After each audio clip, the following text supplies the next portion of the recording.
can use the same sort of like concepts and theories to create that same sort of feeling in like 3D space, if you like. I see. Yeah, we've been talking about intertextuality today, and we looked at some stills from The Simpsons, but the one where Bart, the Dracula one. Oh yeah. And we compared them with images from the Bram Stoker Dracula film, and we could see quite clearly where The Simpsons had referred back to this film, and there was one still from it which had a kind of shadow and a hand coming out, which was Nosferatu. Yeah. So we were talking about genre and about codes, and how when you see a horror film, there are certain expectations that you have, and if it doesn't tick those boxes, you kind of end up feeling cheated or frustrated or bored, because those are the codes. And with intertextuality, you can take those codes and recontextualize them. We talked about how you could parody things that had gone on before, or you could use pastiche and just kind of copy them. So they're aware of that stuff, but the difficulty is, while they might understand it in the lecture theatre, actually taking it and applying it to their own work,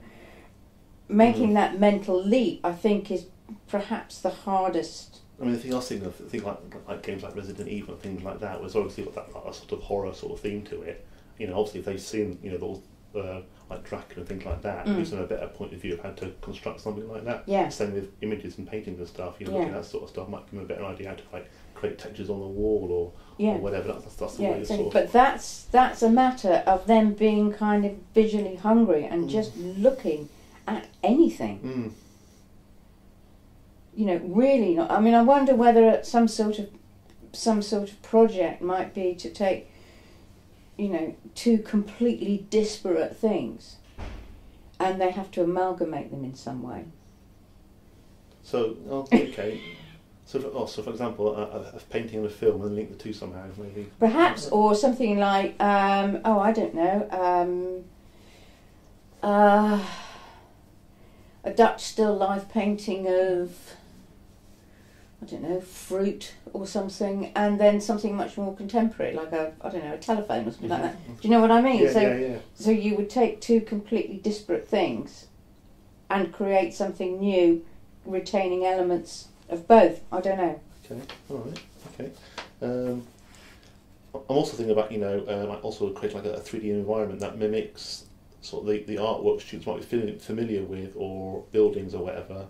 And I know we talked already about the Scream and possibly The Last Supper, and the way you look at it from certain angles and how it affects the interpretation of an image or a film or a building or whatever. Yeah.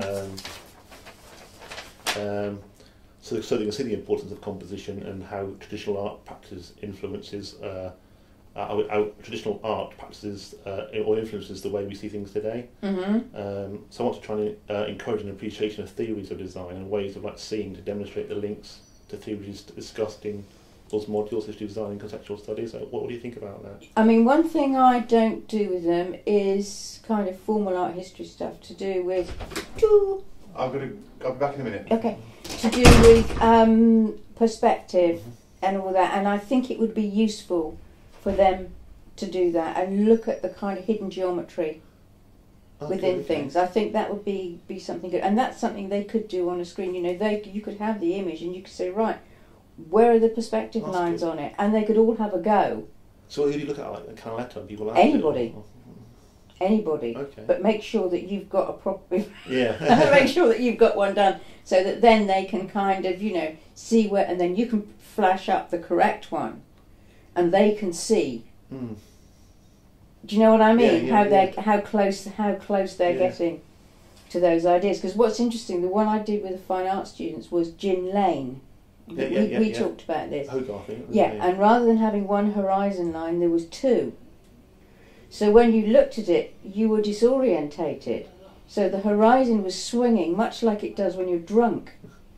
So actually the composition, enhanced that idea of kind of unsteadiness that the picture was about, because it didn't have a fixed horizon, and because if you're pissed you haven't got a fixed horizon, you're trying desperately to fix on something in the distance and it keeps moving. So those kind of exercises might be quite Yeah, that's quite interesting. That yeah, might be yeah. quite interesting, because they could then have the image on the screen. They can draw the lines on it themselves of where they think, where they think certain elements are placed, how the prominent placings of certain things, like using the golden mean, is going to make your eye hit them first. And they can almost have a kind of competition around it.